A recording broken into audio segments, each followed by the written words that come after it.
the groups that were establishing the state of Israel, whether it was the Haganah or the Irgun, who then eventually became the IDF, what were they doing in 1947, 1948, and even earlier? They were going into villages, ethnically cleansing them, and then this is just a continuation of that. And we keep getting Western diplomats saying, okay, this has to stop, this is going to kill the two-state solution. The two-state solution has already been killed with the complicity of Western governments.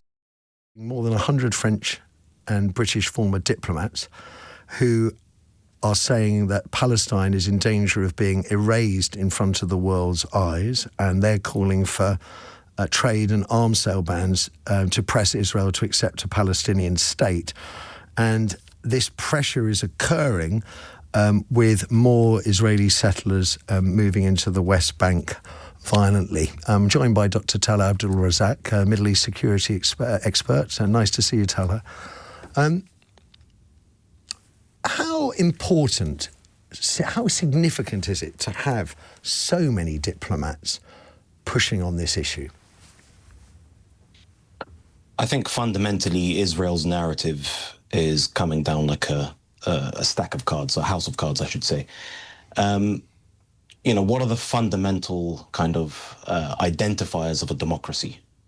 It's, the separation of powers. So you've got the judicial, the executive, and the legislative functions.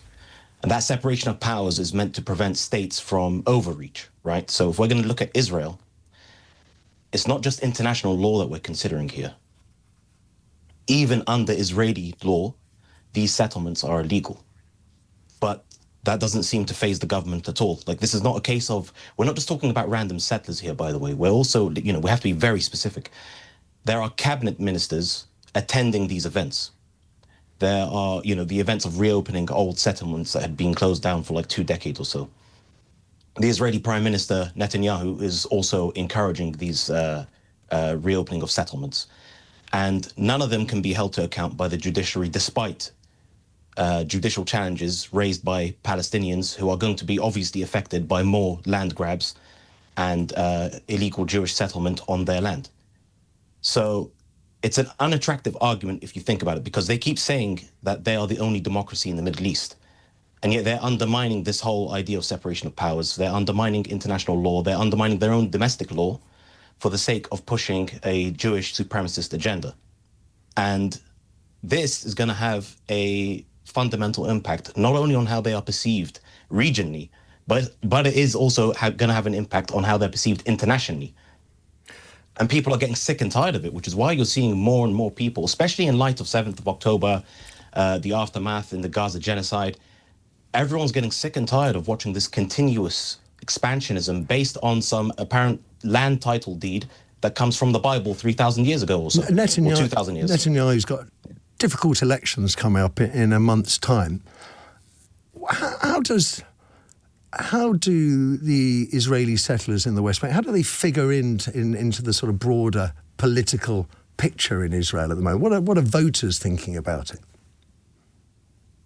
I mean, part of the reason why he's in power is because he's pandered to these settlers. So, he's got a coalition government. He's got people like Bezalel Smotrich and others who are very pro-settler. And he would never have been able to stay in power were it not for his alliance with these different groups. So obviously they appeal to this kind of, extremist Jewish settler movement. Israeli settler movement, to be... Yeah. But they're Jewish. I mean, let's be specific. They're not Arab Muslims who are settling on that land.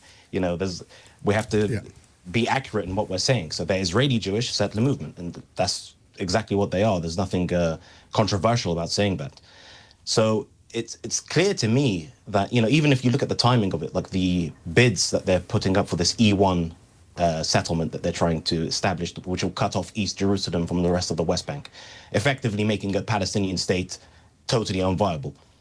So the timing of when these tenders end coincides with the election. So even if they lose, for a future Israeli government to suddenly have a change of heart and backtrack, not that I think that they would, but for a future Israeli government to have a change of heart and backtrack and say, okay, this is illegal and we've got to abide by our own domestic laws, they're going to find it extremely difficult to do that. Going back to the pressure from the French and British diplomats, I mean, I suspect I know what your answer is going to be, but will anybody be paying any attention to this call for more embargoes on arms and trade? Will anybody be paying attention to these 100 worthy diplomats?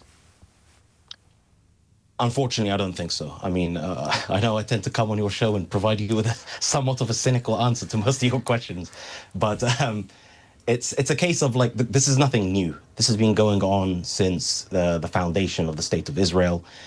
Even if you look at the groups that were establishing the State of Israel, whether it was the Haganah or the Irgun, who then eventually became the IDF, you know, what were they doing in 1947, 1948, and even earlier?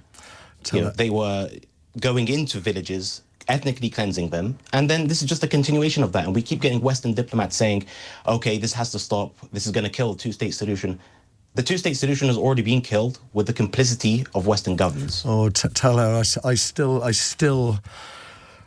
have hope. I still have hope. Dr. Tallha Abdulrazaq, always a